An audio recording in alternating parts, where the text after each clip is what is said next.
Big boss Kannada season 11ರ ಮೂಲಕ ಕನ್ನಡಿಗರಿಗೆ ಹೆಚ್ಚು ಹತ್ತಿರವಾದ ಶೋಭಾ ಶೆಟ್ಟಿ ಇದೀಗ ನಿಶ್ಚಿತಾರ್ಥ ಆನಿವರ್ಸರಿಯ ಸಂಭ್ರಮದಲ್ಲಿದ್ದಾರೆ.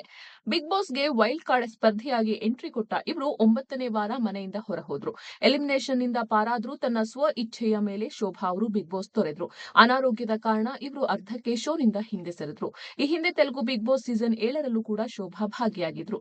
ಅಲ್ಲಿ ತಮ್ಮ ಜಗಳ ಮಾತುಗಳ ಮೂಲಕವೇ ಜನಪ್ರಿಯ ಆಗಿದ್ರು. ಮೂಲತಃ ಕರ್ನಾಟಕದವರಾದ ಶೋಭಾ ತೆಲುಗು ಕಿರುತೆರೆಯಲ್ಲಿ ಹೆಚ್ಚು ಜನಪ್ರಿಯವಾಗಿದ್ದಾರೆ. ಕಾರ್ತಿಕ ದೀಪಂ ಧಾರಾವಾಹಿ ಮೂಲಕ ಹೆಚ್ಚು ಜನಪ್ರಿಯವಾಗಿದ್ರು.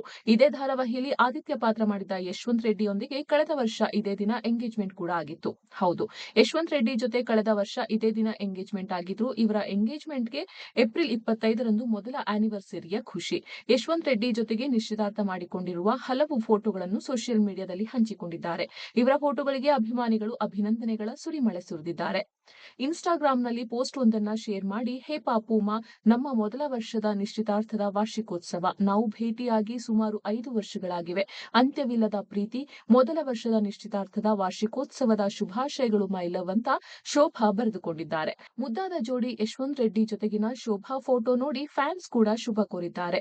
100 ಕಾಲ ಜೊತೆಯಾಗಿ ಬಾಳಿ, ಮದುವೆ ಯಾವಾಗ ಎಂದೆಲ್ಲ ಫ್ಯಾನ್ಸ್ ಕಮೆಂಟ್ ಮಾಡಿದ್ದಾರೆ. ಬಿಗ್ ಬಾಸ್ ಕನ್ನಡ ಮನೆಯೊಳಗೆ ಚೆನ್ನಾಗಿ ಆಡ್ತಾ ಇದ್ದ ಶೋಭಾ ಬಳಿಕ ಮೌನವಾಗಿದ್ರು. ಆರೋಗ್ಯದ ಕಾರಣಗಳನ್ನು ನೀಡಿ ಶೋನಿಂದ ಹೊರಗೆ ಹೋಗಲು ನಿರ್ಧರಿಸಿದ್ರು.